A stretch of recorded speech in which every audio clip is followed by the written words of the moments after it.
أما بعد فأعوذ بالله من الشيطان الرجيم بسم الله الرحمن الرحيم وقال الله تبارك وتعالى كما ورد في سورة الأحزاب لقد كان لكم في رسول الله أسوة حسنة صدق الله مولانا العظيم۔ پڑھ لیجئے الصلاۃ والسلام علیک یا سیدی یا رسول اللہ وعلی آلک واصحابک یا سیدی یا حبیب اللہ۔ الصلاۃ والسلام علیک یا سیدی یا نبی اللہ وعلی آلک واصحابک یا سیدی یا نور اللہ۔ حمد و صلات کے بعد دوستان عزیز السلام علیکم ورحمۃ اللہ وبرکاتہ۔ اور ہمارا موضوع چل رہا ہے نبی پاک صلی اللہ علیہ وسلم کی سیرت۔ نبی پاک صلی اللہ علیہ وسلم سے پہلے دنیا کا جو نقشہ تھا وہ آپ علماء سے سنتے رہتے ہیں، کتنی جہالت تھی، قتل و غارت تھی، دنگا فساد تھا، بچیوں کو زندہ درگور کیا جاتا، جہالت عام تھی، لا تعداد خداؤں کے آگے لوگ اپنے پیشانیاں رکھتے تھے، اپنے ہاتھوں سے بت بنا کر ان کے آگے سجدہ کیا کرتے تھے، ماں باپ کی عزت و احترام کا کوئی تصور نہ تھا۔ اس کے علاوہ اور بے شمار ان قوموں میں یہ برائیاں تھیں، اور یاد رکھیے پوری دنیا ہی کفر و شرک سے بری ہوئی تھی، پوری دنیا۔ لیکن دنیا جتنی بھی غلط ہو، اللہ کے محبوب صلی اللہ علیہ وسلم کا ایک میں نے فرمان پڑھا ہے، ہر دور میں اللہ تعالیٰ کم از کم 7 بندے ایسے ضرور رکھے ہیں کہ جو ایک اللہ کو ہی صرف مانتے ہیں۔ ان 7 بندوں سے کوئی دور بھی خالی نہیں رہا۔ کیوں کہ اگر جس دور میں اللہ اللہ کرنے والا کوئی نہ بچے تو وہ قیامت آ جائے گی، کیونکہ قیامت کی نشانی یہ ہے، نبی رحمت صلی اللہ علیہ وسلم کا فرمان عالی شان ہے، قیامت کسی اہل ایمان پہ نہیں آئے گی، قیامت اس وقت تک نہیں آ سکتی جب تک ایک بندہ بھی اللہ اللہ کہنے والا۔ اور یہ قیامت کتنی ہولناک ہوگی، قرآن میں پوری سورۃ القیامت ہے اور سینکڑوں آیتیں ہیں وہ مقامات بیان کرنے، لیکن اللہ کا کرم مسلمانوں پر اور اہل ایمان پہ یہ ہوگا، کسی صاحب ایمان پر قیامت نہیں آئے گی۔ وہ سارے کے سارے دنیا سے چلے گئے ہوں گے، موت ان پر پہلے ہی طاری ہو چکی ہوگی، قیامت صرف اور صرف کافروں پہ آئے گی، مشرکوں پہ آئے گی، اللہ رسول کے منکروں پہ آئے گی۔ جس نے کلمہ پڑھا ہے اس وقت وہ کوئی بھی بندہ زندہ نہیں، یہ یاد رکھنے والی۔ اور پچھلے بھی جتنے دور گزرے ہیں، 7 کم از کم افراد وہ رہے ہیں جو ایک اللہ کو ماننے والے، جو کسی بت کے آگے نہیں جھکتے، کسی آگ کی انہوں نے کبھی پرستش نہیں کی، چاند ستارے طرح طرح کے خدا بنائے تھے، وہ اللہ کی توحید کو ہی ماننے والے۔ آج ایک بات صرف میں نے آپ کے گوش گزار کرنی ہے، دنیا کے بے شمار ممالک، اس وقت دنیا کے جو بڑے بڑے اہم ممالک ہیں ان کی تعداد 230 سے زیادہ۔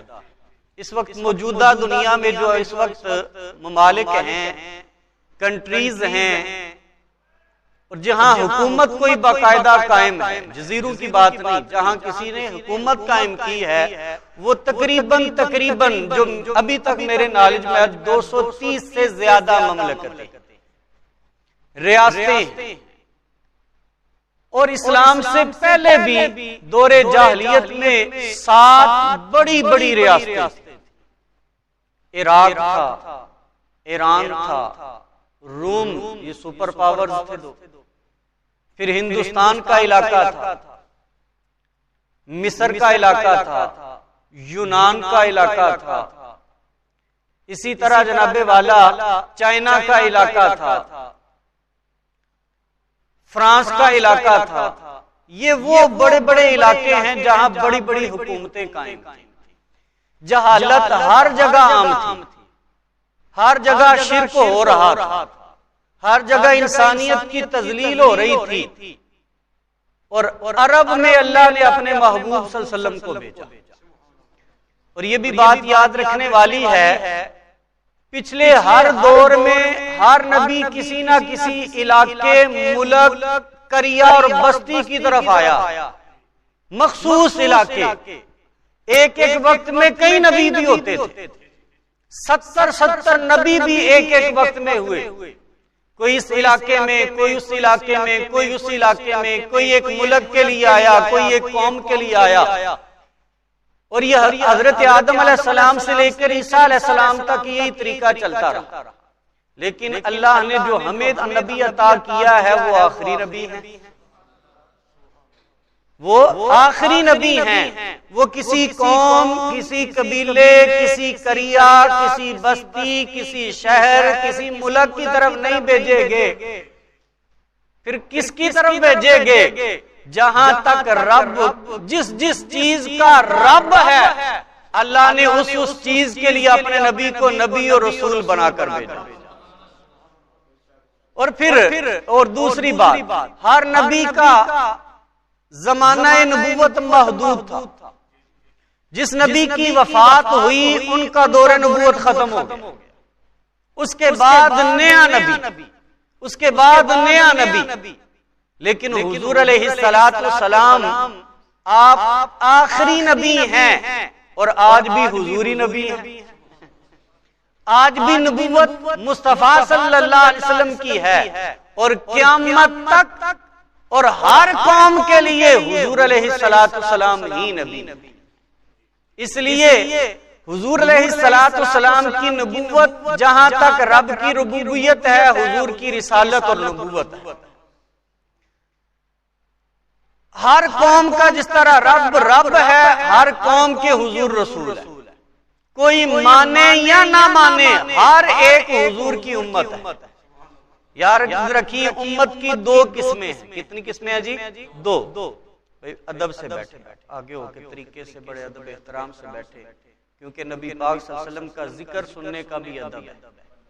جو بزرگ ہیں ان کو اجازت ہے، وہ ٹیک لگا کر بیٹھ سکتے ہیں، ان کے لیے مجبوری ہے، لیکن ادب سے، احترام سے ان چیزوں کو، ہمارے بزرگ تو جب کسی ولی کا بھی ذکر ہوتے تھے، اگر ٹیک لگا کر اس طرح وہ سن رہے تھے تو سیدھے ہو کر بیٹھ جایا کرتے کہ اللہ کے ولی کا ذکر سننا بھی اس کا ادب ہے، اور ہم تو اللہ کے محبوب صلی اللہ علیہ وسلم کا ذکر کرتے ہیں، اس لیے ٹیک لگا کر اور اکڑ کر اور عام حالات میں جس طرح ہم بیٹھتے ہیں وہاں اس طرح نہیں بیٹھتے، بڑے ادب احترام سے ہم نے بیٹھنا ہے، کیونکہ ملتا سب کچھ ادب سے، ادب نہیں تو کچھ نہیں ملے گا، سیدھی سی بات۔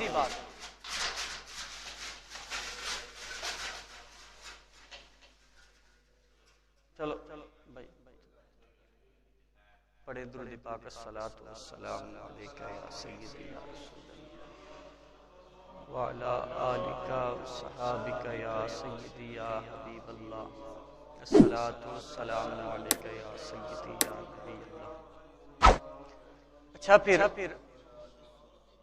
مختلف علاقے تھے، مختلف لوگ تھے، اللہ نے جس علاقے کو نبی پاک صلی اللہ علیہ وسلم کی ولادت کے لیے، بعثت کے لیے اور آمد کے لیے چنا، وہ علاقہ عرب کا علاقہ، حالانکہ علاقے اور بھی تھے، شہر اور ملک بڑے بڑے تھے۔ یونان بڑا مشہور ملک تھا، فرانس مشہور ملک تھا، چائنا اور مصر کی تہذیب سب سے قدیم ترین پرانی تہذیب، پھر وہاں کیوں نہیں بھیجے گے، یہاں کیوں بھیجے گے؟ یہ سوال ہے، یہ ایک سوال ہے، اور یہاں آج میں نے صرف اس کا جواب دیا کہ اس علاقے کو کیوں چنا گیا، اس قوم کو کیوں چنا گیا۔ اور یہ بھی یاد رکھیے، ہر علاقے سے بڑھ کر سب سے زیادہ گمراہ قوم جو تھی وہ عرب کی تھی، سب سے زیادہ جہالت، سب سے زیادہ اجڑ پن،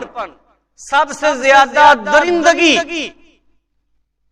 بچیوں کو زندہ درگور کر دینا یہ کسی اور قوم میں نہیں تھی، صرف عربوں میں تھا، یاد رکھیے۔ اور کسی قوم میں یہ بدعت، یہ خرافات اور اتنی تذلیل ایک عورت کی نہیں تھی، یہ عربوں میں تھی اسلام سے پہلے۔ اس لیے اللہ نے اپنے محبوب پاک صلی اللہ علیہ وسلم کو چنا کہ محبوب بھی آخری ہے، ہدایت بھی آخری ہے، وحی بھی آخری ہے، رسالت بھی آخری ہے، نبوت بھی آخری ہے۔ محبوب کو وہاں بھیجے جہاں سب سے زیادہ تاریکی، سب سے زیادہ ظلمت، سب سے زیادہ جہالت، تاکہ حضور کے کردار اور نبوت سے وہاں نور پیدا ہو۔ تو پتہ چل جائے گا کہ یہ نبی اللہ کے ایسے نبی ہیں اس علاقے میں بھیجا جو سب سے بدتر تھا، اور اس نبی کے صدقے سے اللہ نے اس علاقے کو سب سے زیادہ بلند کر دیا، سب سے زیادہ عزتیں عطا کر دی۔ اس لیے ایک وجہ یہ تھی۔ آگے چلیے دوسری وجہ کون سی تھی؟ وہ 7 ایسی وجہ میں نے تلاش کی ہیں، اور یہ جو کتاب آج زیارت کروانے کے لیے لے کے آیا ہوں، سیرت ضیاء النبی، سیرت ضیاء النبی، یہ 7 جلدوں میں لکھی گئی ہے، اور میرے دادا مرشد اور جسٹس اور جج رہے آپ 18 سال، شرعی عدالت کے چیف جسٹس رہے حضرت پیر محمد کرم شاہ الازہری رحمت اللہ تعالی بیرا شریف، جہاں سے مجھے پڑھنے کا اور سند یافتہ ہونے کا اللہ نے شرف عطا کیا، اور جن اساتذہ کے جوڑوں میں بیٹھ کر، قدموں میں بیٹھ کر اللہ نے دین کی خدمت، دین سیکھنے کا جو لفظ آپ کی گوش گزار کی، یہ انہی بزرگوں کی مہربانی۔ تو 7 جلدوں میں یہ کتاب ہے سیرت کی، اور 1994 میں 10 سال آپ نے اس کو لکھنے میں لائے، 7 جلدیں، تقریباً 5000 سے زیادہ صفحات ہیں اس کتاب کی، 7 جلدیں۔ ہر ایک نے جو سیرت لکھی ہے، سیرت میں جس نے لکھی ہے وہ اعلیٰ لکھی، کیونکہ سیرت ہے ہی اعلیٰ، لیکن خصوصیات جتنی میں نے اس ایک سیرت کی کتاب میں دیکھی ہیں، موجودہ جتنی بھی میرے پاس اس وقت 1 درجن سے زیادہ الحمدللہ سیرت کی کتابیں جو بڑی بڑی پوری کتابیں، ویسے تو اور بہت ساری، ان سب میں جس کو میں نے سب سے اعلیٰ پایا ہے تحقیق کے اعتبار سے، علم کے اعتبار سے، محبت کے اعتبار سے، ادب کے اعتبار سے، وہ سیرت ضیاء النبی۔ تو اس لیے میرے دوست جو پڑھے لکھے ہیں، جو پڑھ سکتے ہیں، اور والدین کو میں عرض کر رہا ہوں کہ اگر آپ اپنی اولاد کو تحفہ دینا چاہتے ہیں، موبائل کا تحفہ نہ دیں، نبی کی سیرت کا تحفہ دیں۔ تحفہ دینا ہے تو اپنی اولاد کو اگر چاہتے ہیں تابعدار بن جائے، اچھی مسلمان بن جائے، نبی کی غلام بن جائے، نبی کی محب بن جائے، اللہ کے بندہ بن جائے، تو پھر انہیں پڑھائیں نبی کی سیرت، اور الحمدللہ سمجھ آ جائے گی۔ جو بچہ میٹرک کم از کم پڑھا ہے، وہ جب یہ پڑھے گا تو انشاءاللہ وہ سمجھ لے گا۔ یہ تحفہ دیں لا کر، یہ تحفہ دیں گے تو انشاءاللہ ہدایت پہ آئے گا، اور اگر چھوٹے بچوں کو موبائل کا آپ نے تحفہ دیا تو وہ گمراہی کی طرف جائے گا، کیونکہ اس نے موبائل سے کوئی فائدہ نہیں لینا، وہ گناہ کی طرف جائے گا۔ اور پیسے لگانے والا باپ ہے، جو گناہ اس موبائل کے ذریعے بیٹا کرے گا، بیٹا تو گناہگار ہے، پہلے باپ گناہگار ہے، کیونکہ وہ پیسہ گناہ کے لیے پرووائڈ کر رہا ہے، جو دے رہا ہے وہ باپ دے رہا ہے۔ یاد رکھیے، جس طرح جناب والا ہدایت ایک دے تو جو سن کر عمل کریں، قبول کریں، اس ایک کو، ہر ایک کو تو ثواب ملے گا، لیکن سب کا ثواب ہدایت دینے والے کو ملے گا، رہنمائی کرنے والے کو ملے گا۔ اسی طرح گناہ جس بندے نے شروع کیا ہے، جتنے جتنے اس گناہ میں شامل ہوتے گے سب تو گناہگار ہوں گے، لیکن جس نے برائی شروع کی ہے سب کا کھاتا گناہوں کا اس اکیلے کے کھاتے میں شامل ہوتا ہے۔ یاد رکھیں، اگر سیرت کا تحفہ دیں گے اپنی اولاد کو تو وہ نبی کی غلام، وہ نائٹ کلب میں پھر نہیں جائے گی، وہ کسی ماں بہن، کسی کی ماں بہن کو دیکھ کر تاڑے گا نہیں، جب ماں بہن کسی کی آئے گی نظر جھکا لے گا۔ یہ کردار حضور کی سیرت سے پیدا ہوگا۔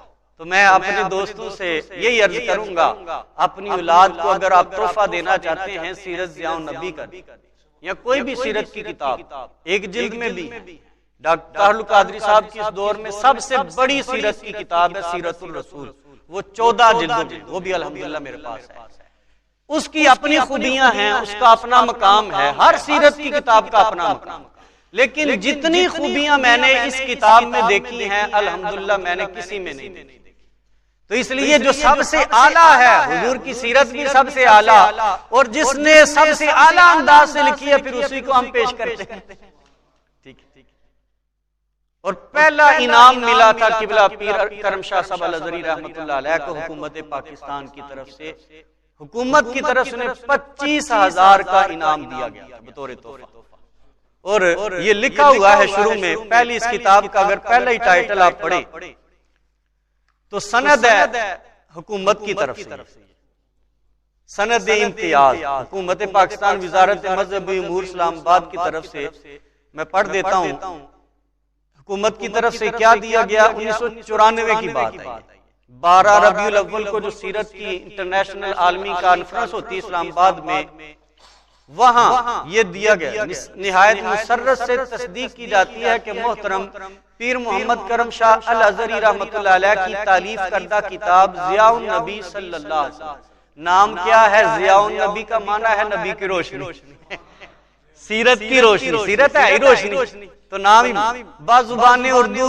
مقابلہ کتب سیرت برائے سال 1994 میں اول انعام کی مستحق قرار پائی، اور مؤلف موصوف کو حکومت پاکستان کی طرف سے مبلغ 25,000 روپے بطور انعام دیے گئے، اور یہ ان کی اس میں یہ حکومت کی طرف سے یہ جناب والا اتھارٹی، اور پوری دنیا میں اب اس کا عربی میں ترجمہ بھی ہو رہا ہے، انگلش میں بھی کر رہے ہیں تاکہ انگریز جو ہیں جاننے والے وہ بھی اس سے فائدہ اٹھا سکیں۔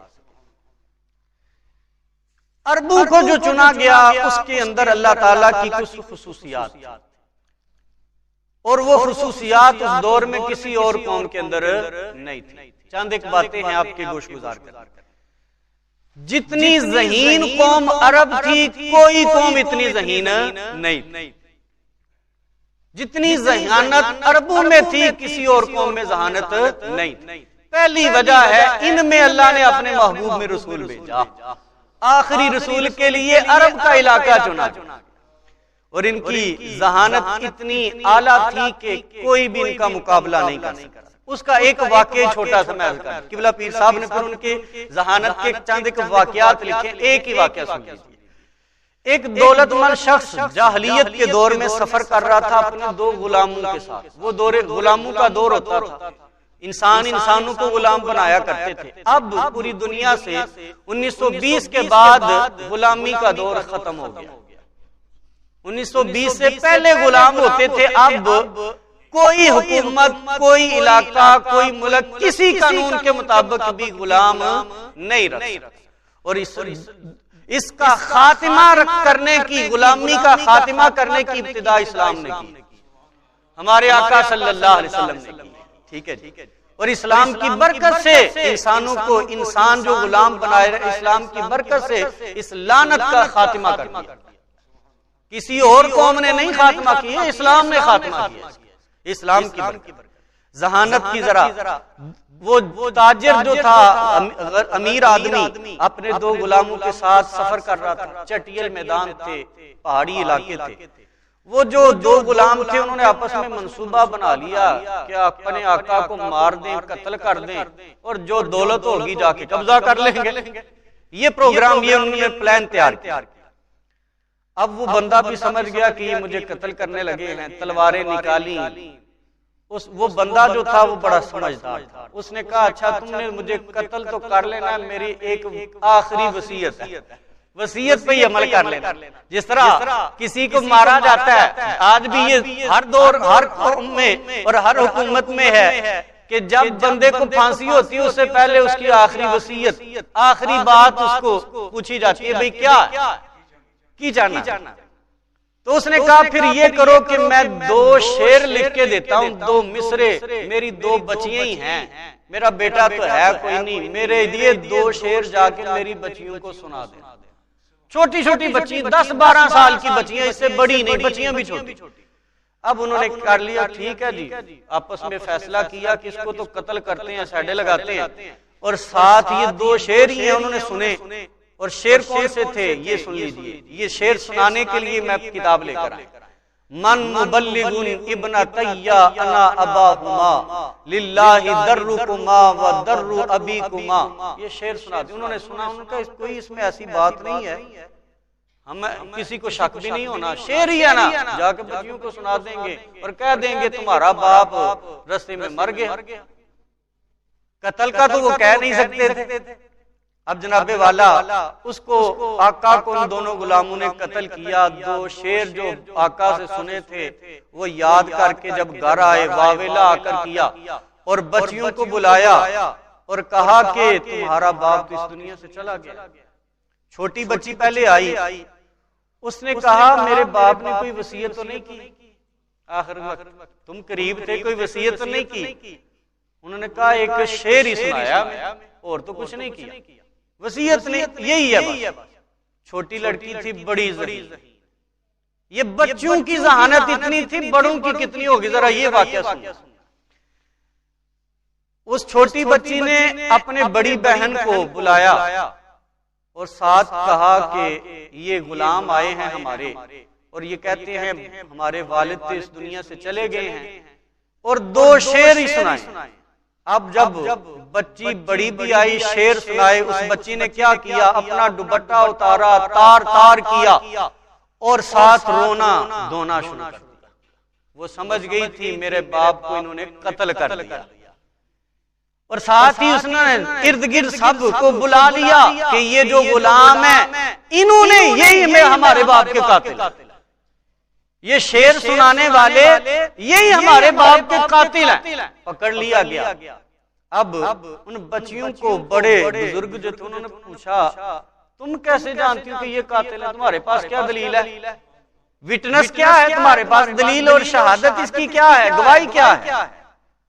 انہوں نے کہا یہ ہمارے باپ نے جو دو شعر دیے ہیں ان شعروں میں ہی ہمیں اپنے قاتلوں کا پتہ بھی دے دیا، شعر ہی نہیں سنائے اپنے قاتلوں کا پتہ بھی دے دیا۔ انہوں نے پوچھا بچیوں کون سے شعر ہیں اور کیا سنائے؟ انہوں نے کہا میرے باپ نے جو شعر سنائے ہیں دو مصرے ہیں اور وہ ادھورے مصرے ہیں، پورے مصرے نہیں۔ شعر دو مصروں کا بنتا ہے، پہلے ایک لائن اوپر ہوتی ہے نیچے دو مصرے کم از کم ہو تو ایک شعر بنتا ہے۔ اور وہ کہنے لگی یہ جو دونوں مصرے ہیں یہ دونوں ادھورے ہیں، پورے نہیں ہیں، پورا شعر میں سناتی ہوں۔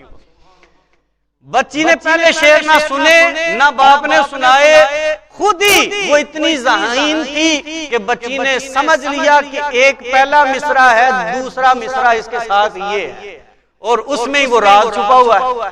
اب ذرا شعروں کا ترجمہ بھی آپ نے سنا۔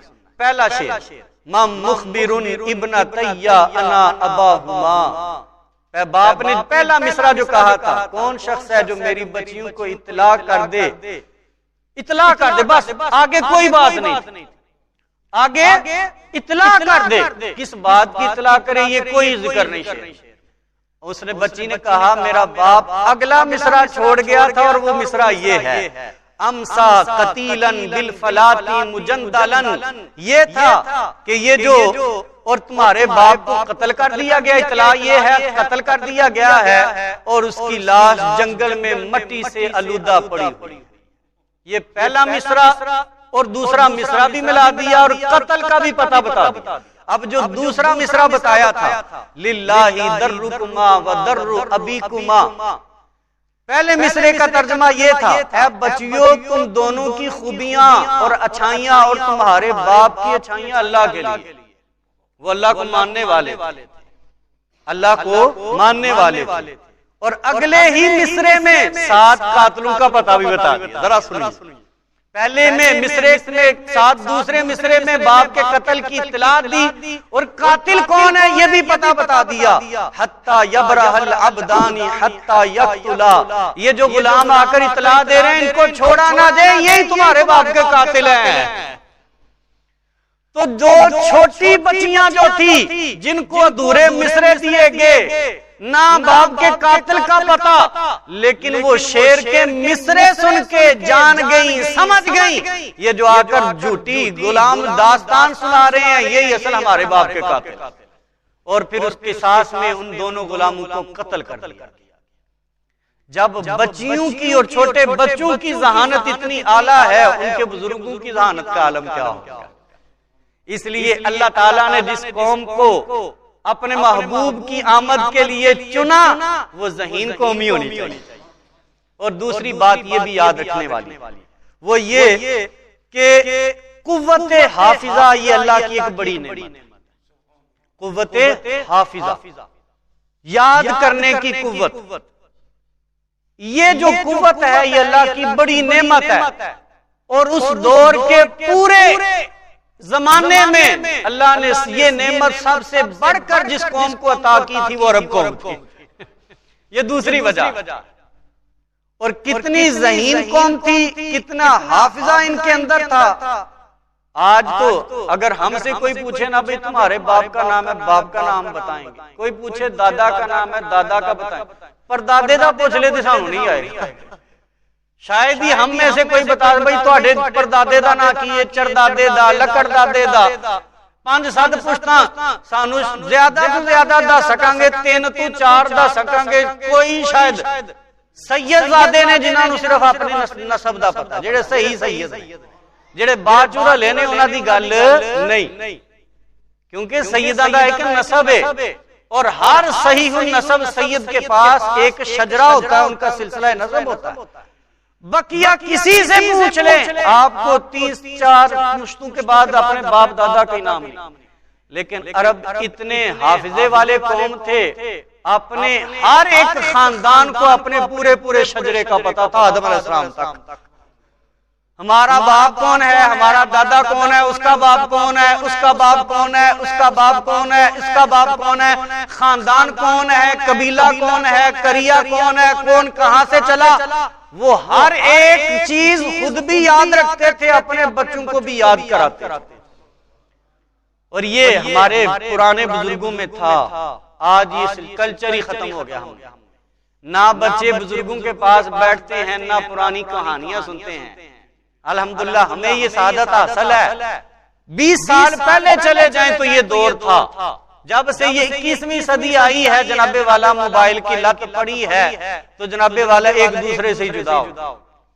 اگر 10 بندے بیٹھے نے تو سارے نے موبائل کھولے اپنے اپنی خبر ہی دوسرے دی خبر ہی، تو اس موبائل نے ہمیں لوگوں سے جدا کر دیا، بیگانہ کر دیا۔ اگر وہی کلچر ہمارے بچے آج بھی اپنے بزرگوں کے پاس بیٹھے کچھ نہ کچھ جانیں گے، بتائیں گے، وہ جو جن کی عمر کم از کم 70-80 سال ہے وہ بتائیں گے پاکستان ایسا نہ بنے، اسی فلاں علاقے تو ہجرت کر کے آئے، اور ہمارے بچوں کو ان میں سے کوئی چیز بھی پتہ ہی نہیں۔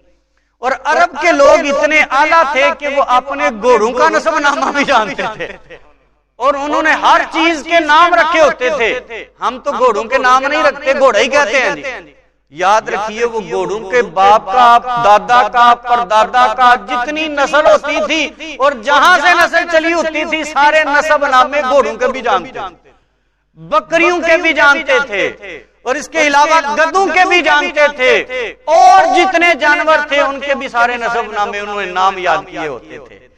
اور پھر یہی نہیں، ان کے اندر عکاظ کا ایک میلہ لگتا تھا، حج کے موقع پر وہ 3 دن میلہ لگتا تھا، اس میں مقابلے ہوتے تھے۔ ایک مقابلہ وہاں شعر و شاعری کا بھی ہوتا، اور اس میں پورے قصیدے پڑھے جاتے تھے، اور ان میں اتنے ذہین لوگ ہوتے تھے کہ اگر 100 شعر کا کوئی قصیدہ ہے کسی نے پڑھا ہے، اور جو سننے والے اتنے ذہین غور سے سنتے، سننے کے بعد پورا کا پورا قصیدہ انہیں یاد ہو چکا ہوتا۔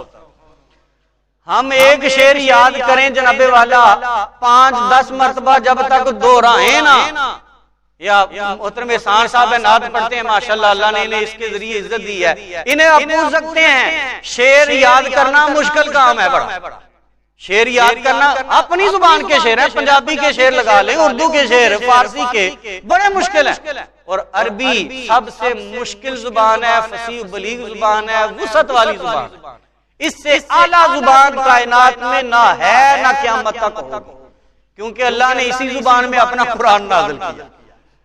اور زبانیں بھی تو سینکڑوں زبانیں تھیں، کسی اور زبان میں قرآن نہیں اترا، عربی میں اس لیے اترا کہ عربی سے بڑھ کر فصیح بلیغ زبان کوئی نہیں، اس سے بڑھ کر کوئی اعلیٰ زبان نہیں۔ انگریزی تو اس کے سامنے بچی ہے، عربی کے سامنے انگریزی کا کوئی کمال نہیں جناب والا۔ پھر ان کے بچوں کا حافظہ اتنا ہوتا تھا، امام اصمعی یہ گزرے ہیں، وہ فرماتے ہیں جب میں ابھی چھوٹا بچہ تھا نا، میں نے عرب بادیہ پرانے عرب کے 12,000 شعر یاد کر لیے تھے۔ کتنے شعر؟ 12,000 شعر یاد کیے تھے اور جزے یاد کیے تھے۔ اور پھر جناب والا ان کی زبان کی وسعت کا عالم کیا تھا؟ چیز ایک ہوتی ہے، اس کے نام زیادہ ہوں تو اس زیادہ نام کی وجہ سے زبان کی شان بڑھتی۔ یہ چند باتیں وہ ہیں جو بنیادی باتیں ہیں جو سمجھنے والی ہوتی ہیں۔ ان کے اندر شہد، ہم تو کہتے ہیں شہد، یہ فارسی کا لفظ ہے شہد، اور عربی میں اس کو کہتے ہیں العسل، اصل عین سین لام، شہد۔ اور شہد کے جو ان کے ہاں نام تھے وہ جناب والا کئی ناموں سے شہر کو نام تھے۔ سانپ کے 200 نام عربیوں نے رکھے ہوئے تھے، شیر کے شیر جانور جو ہے اس کے 500 نام عربوں میں موجود تھے، اونٹوں کے 1000 نام تھے، تلوار کے 1000 نام تھے۔ مصیبت بندے پہ علائم و مصائب آتے ہیں، اس کی تعبیر کے لیے، اس کو بیان کرنے کے لیے انہوں نے 4000 الفاظ ایجاد کیے تھے۔ ہے کوئی ایسی قوم ان کے ضربوں کا ساتھ مقابلہ کر سکے؟ اور تھے بھی انور۔ یاد رکھیے یہ علامہ بلازری کی ایک کتاب ہے میرے پاس، فتوح البلدان، ایک جلد کی اتنی موٹی کتاب ہے، آج سے تقریباً 1200 سال پہلے کی لکھی ہوئی کتاب، اب اردو میں ترجمہ اس کا ہو چکا ہے، عربی میں ویسے۔ اس میں علامہ بلازری رحمت اللہ علیہ لکھتے ہیں کہ پورے عرب میں جس میں اللہ کے نبی صلی اللہ علیہ وسلم کو اللہ نے بھیجا، حضور علیہ السلام کو اللہ تعالیٰ نے بھیجا، مکہ اور اس کے ارد گرد جتنے قبائل تھے ان کی آبادی 10 لاکھ تھی۔ کتنی تھی؟ اور یاد رکھیے لٹریسی ریٹ، پڑھائی کا جو شرح تھی وہ کیا تھی؟ ٹوٹل 17 بندے صرف لکھنا تے پڑھنا جانتے، 10 لاکھ دے وچوں 17 بندے تھے جو اپنا نام لکھ سکتے تھے یا کچھ پڑھ سکتے تھے۔ اتنی جہالت تھی، اتنا کم پڑھے لکھے تھے وہ، لیکن اللہ تعالیٰ نے اس کے علاوہ بھی اللہ تعالیٰ نے انہیں ذہانت اور حافظہ اتنا دیا تھا، جو چیز سن لیتے تھے یاد کر لیتے۔ پڑھے لکھے نہیں تھے لیکن ذہین اتنے تھے، حافظہ اتنا تھا کہ ایک بچہ بھی، اگر چھوٹا بچہ یہ جس طرح ہمارے بچے 10-12 سال کا ایک بچہ بھی کسی ٹیلے پہ کھڑے کر دیتے اور کہتا باپ بیٹا پڑھ شعر، پڑھ شعر، وہ بچہ بھی جناب والا 400 شعر فی البدیہہ پڑھ دیتا، 400 شعر زبانی پڑھ دیتا تھا۔ پڑھ تو سکتا نہیں تھا کسی کتاب سے، نہ کتاب کا وہ دور تھا، 400 شعر جناب والا سنا دیا کرتے تھے، اتنے ذہین تھے۔ اس لیے کہ حضور صلی اللہ علیہ وسلم کے جب فرمان آنے تھے، اللہ کی کتاب ان پہ نازل کرنی تھی، پھر انہوں نے پوری کتاب کو حفظ کرنا تھا، قرآن کے محافظ بننے تھے یہ۔ حضور علیہ السلام کے کم و بیش جب حضور نے اس دنیا سے پردہ فرمایا، حضور کے کم و بیش 1.25 لاکھ صحابہ کرام وہ تھے جنہوں نے آخری حج حضور کے ساتھ کیا، اور ان میں سے حضور کے 4 جو یار ہیں خلفائے راشدین وہ پورے قرآن کے حافظ تھے، حضور کی ازواج مطہرات حافظ تھی۔ اس کے علاوہ لا تعداد اگر پورے قرآن کے حافظ نہیں تھے تو کئی صورتیں سب کو جناب والا کوئی نہ کوئی یاد۔ اللہ نے عرب کی اس قوم میں اپنے محبوب کو بھیجا کہ جو حضور کی ایک ایک زبان سے نکلے ہوئے لفظ کو یاد رکھے. پھر امام بخاری وہ شخص ہیں جو انہی کی نسل سے آگے آئے. امام بخاری رحمت اللہ علیہ کو 5 لاکھ حدیثیں زبانی یاد تھی، سند کے ساتھ، متن کے ساتھ، پوری سلسلہ چین کے ساتھ 5 لاکھ حدیثیں. حضور غوث پاک رضی اللہ تعالیٰ جن کی ہم 11ویں دلاتے ہیں، وہ 6 لاکھ حدیثوں کے حافظ. کتنی حدیثوں کے؟ 6 لاکھ. اور ہمیں شاید ایک بھی عربی میں حدیث نہ آتی. اللہ کا کرم ہے، الحمدللہ الحمدللہ ہزاروں حدیثیں اس بندے کو، اس طالب علم کو اللہ نے اپنے سینے میں رکھنے کا اللہ نے سعادت عطا کی. اور اس کے لیے سالہ سے اللہ محنت ہے، اور اللہ کے نبی کے فرمان سے محبت ہے. محبت سے ہی کوئی چیز یاد ہوتی ہے. الحمدللہ میں عرض بھی کیا تھا، اور یہ اللہ اس کے رسول کی نعمت کے اظہار کے طور پر کوئی دعویٰ نہیں. ہماری کیا اوقات ہے ہم دعویٰ کریں؟ ہم تو طالب علم.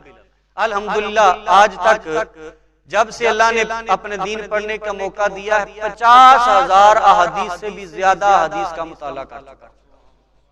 یہ اللہ کا شکر ہے، اس کی مہربانی، اس کا کرم. اور اللہ تعالیٰ اس میں مزید انشاءاللہ شوق بھی بڑھے گا اور اضافہ بھی ہوتا جائے گا جو اللہ زندگی کے دن دے گا. تو اللہ نے اس لیے عرب قوم کو چنا کہ قرآن کا حافظ انہوں نے بننا تھا، قرآن قیامت تک آگے پہنچانا، حضور کے فرمان آگے پہنچانے تھے.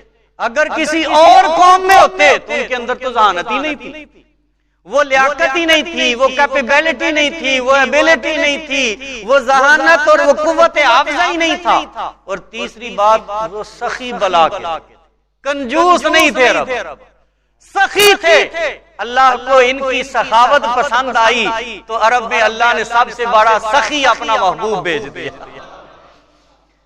یہ 3 سے 4 علامتیں میں نے بیان کی ہیں، موٹی موٹی 7 ہیں، اور ہر ایک کی آگے بڑی بڑی ڈیٹیل ہے. لیکن یہ بات آپ کے ذہن میں بھی آ سکتی ہے، شاید غور و فکر کرنے والا بندہ، کیونکہ میرے ذہن میں یہ سوال آج سے 12-15 سال پہلے کا، اور کسی سے میں پوچھتا بھی رہا، نہیں موقع ملا. جب یہ کتاب میں نے پڑھی، 15 سال سے جو مسئلہ حل کوئی نہیں کر سکا، پیر کرم شاہ نے حل کر دیا.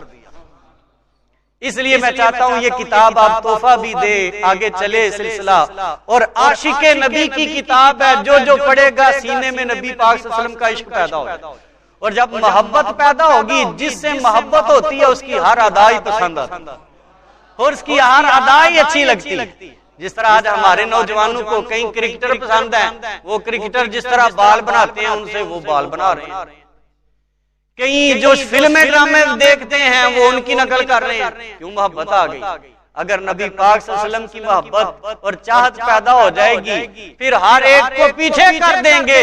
ہماری چاہت وہی ہوگی جو نبی کی چاہت ہو، ہمارا لباس اسی طرح کا ہوگا جو نبی پاک صلی اللہ علیہ وسلم کو پسند، ہمارے لفظ وہی ہوں گے جو نبی پاک صلی اللہ علیہ وسلم کو پسند ہوں گے. تو سیرت پڑھنے کا سب سے اہم مقصد کیا ہے؟ محبت. محبت آئے تو سیرت پہ بندے کے عمل ہو سکتا ہے. محبت نہ ہو ساری کتاب بھی پڑھ جائے عمل نہیں ہو سکتا. کیونکہ سیرت پہ محبت کے لیے ابھارنے والی اور تیار کرنے والی جو چیز ہے وہ اللہ کے نبی کی محبت اور نبی پاک صلی اللہ علیہ وسلم کا عشق ہے. اور ہم اسی لیے ہر محفل میں حضور کے عشق کی ترانے گاتے ہیں اور کہتے ہیں عشق سرکار کی ایک شمع جلا لو دل میں، عشق سرکار کی ایک شمع جلا لو دل میں، بعد مرنے کے قبر میں بھی اجالا ہوگا. اتنا اجالا ہو جائے گا اندھیری قبر میں بھی نبی کا عاشق جائے گا، اندھیری قبر بھی نور علی نور ہو جائے گا. حضور کے عشق کی یہ شان ہوگی. اس لیے سیرت اس لیے شروع کی ہے ہماری عقل بھی روشن ہو جائے، ہمارے دل بھی روشن ہو جائیں، ہمارا ظاہر و باطن روشن ہو جائے. تو یہ بنیادی باتیں ہیں، اس لیے چند ایک باتیں کچھ ڈیٹیل بھی ہو گئی. تو یہ اللہ تعالیٰ کا شکر ہے، اللہ نے ہمیں جتنے آئے ہیں اللہ تعالیٰ نے توفیق دے. جو سن رہے ہیں، جن تک بات پہنچ رہی ہے، اللہ تعالیٰ جن تک نہیں پہنچا سکے ان تک پہنچانے کی ہمیں توفیق عطا فرمائے. اللہ تعالیٰ اس مسجد کو اور جتنی مساجد ہیں ذکر و فکر سے انہیں آباد فرمائے، اور ہمارے نوجوانوں کو، بزرگوں کو، بچوں کو، ہماری ماؤں بہنوں کو اپنی پیشانیاں اپنے مالک کے حضور جھکانے کی توفیق عطا فرمائے، اور ہمیں اپنے نبی صلی اللہ علیہ وسلم کی سیرت پاک کے نور سے نوری بنا دے۔ وآخر دعوانا الحمدللہ رب العالمین۔